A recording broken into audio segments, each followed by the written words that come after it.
ನಿನ್ನೆ ಬೆಂಗಳೂರಿನ ಚಿನ್ನಸ್ವಾಮಿ ಸ್ಟೇಡಿಯಂ ಬಳಿ ಈ ಬಿಎಂಟಿಸಿ ಇವಿ ಬಸ್ನಿಂದ ಸರಣಿ ಅಪಘಾತ ಸಂಭವಿಸಿತ್ತು. ಇನ್ನು ಚಾಲಕನಿಗೆ ಇದ್ದಂತಹ ಅನಾರೋಗ್ಯದಿಂದಲೇ ಈ ಅಪಘಾತ ನಡೆದಿದೆ ಅನ್ನೋದು ಗೊತ್ತಾಗಿದೆ. ಹೇಗೆ ಮತ್ತೆ ಆತನಿಗೆ ಏನು ಸಮಸ್ಯೆ ಇತ್ತು ಅನ್ನೋದರ ಡೀಟೇಲ್ಸ್ ಇಲ್ಲಿದೆ. ಚಿನ್ನಸ್ವಾಮಿ ಸ್ಟೇಡಿಯಂ ಬಳಿ ಸರಣಿ ಅಪಘಾತ ಕೇಸ್. ಬಸ್ ಚಲಾಯಿಸುವಾಗಲೇ ಚಾಲಕನಿಗೆ ಮೂರ್ಛೆ. ಪಬ್ಲಿಕ್ ಟಿವಿಗೆ ಅಪಘಾತದ ಸಿಸಿಟಿವಿ ದೃಶ್ಯ ಲಭ್ಯ. ಯದ್ವಾ ತದ್ವಾ ಚಲಿಸಿದ ಬಸ್, 9 ವಾಹನಗಳು ಜಖಂ. ನಿನ್ನೆ ಬೆಂಗಳೂರಿನ ಚಿನ್ನಸ್ವಾಮಿ ಸ್ಟೇಡಿಯಂ ಬಳಿ ಬಿಎಂಟಿಸಿ ಇವಿ ಬಸ್ನಿಂದ ಸರಣಿ ಅಪಘಾತವೊಂದು ಸಂಭವಿಸಿತ್ತು. ಈ ಘಟನೆಗೆ ಚಾಲಕನ ಅನಾರೋಗ್ಯವೇ ಕಾರಣ ಅನ್ನೋದು ಗೊತ್ತಾಗಿದೆ.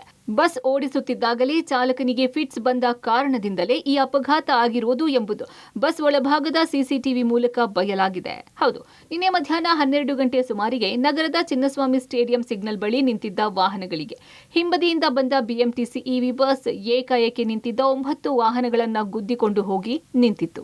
ಘಟನೆ ಬಳಿಕ ಕಬ್ಬನ್ ಪಾರ್ಕ್ ಪೊಲೀಸರು ಚಾಲಕನನ್ನ ವಶಕ್ಕೆ ಪಡೆದಿದ್ರು.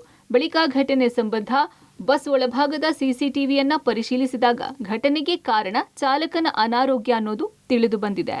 ಬಸ್ ಚಿನ್ನಸ್ವಾಮಿ ಸ್ಟೇಡಿಯಂ ಬಳಿ ಬಂದಾಗ ಚಾಲಕನಿಗೆ ಫಿಟ್ಸ್ ಬಂದಿದೆ. ಪರಿಣಾಮ ಚಾಲಕ ಜೋರಾಗಿ ಬಸ್ ಎಕ್ಸಲೇಟರ್ ತುಳಿದಿದ್ದಾನೆ. ಮುಂದೆ ಇದ್ದ ವಾಹನಗಳನ್ನ ಬಸ್ ಗುದ್ದಿಕೊಂಡು ಹೋಗಿದೆ. ಬಸ್ ಒಳಗೆ ನಿರ್ವಾಹಕ ಬಸ್ ನಿಯಂತ್ರಿಸಲು ಪ್ರಯತ್ನಿಸಿದ್ರು. ಸಾಧ್ಯವಾಗದೆ 4 ಆಟೋ, 4 ಕಾರು, 1 ಬೈಕ್ ಘಟನೆಯಲ್ಲಿ ನಜ್ಜುಗುಜ್ಜು ಆಗಿದ್ದು ಸಂಪೂರ್ಣ ಘಟನೆಯ ದೃಶ್ಯ ಸಿಸಿಟಿವಿಯಲ್ಲಿ ಸೆರೆಯಾಗಿದೆ. ಇನ್ನು ಘಟನೆ ಬಳಿಕ ಬಿಎಂಟಿಸಿ ಎಡವಟ್ಟು ಕೂಡ ಈ ಘಟನೆಗೆ ಕಾರಣ ಎನ್ನಲಾಗ್ತಿದೆ.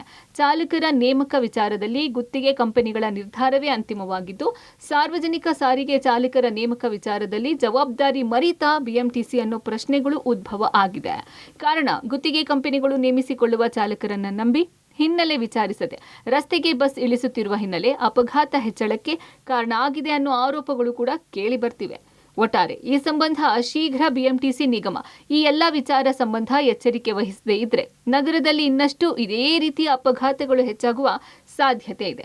Raghu Mariswamy, metro bureau, public TV, Bengaluru.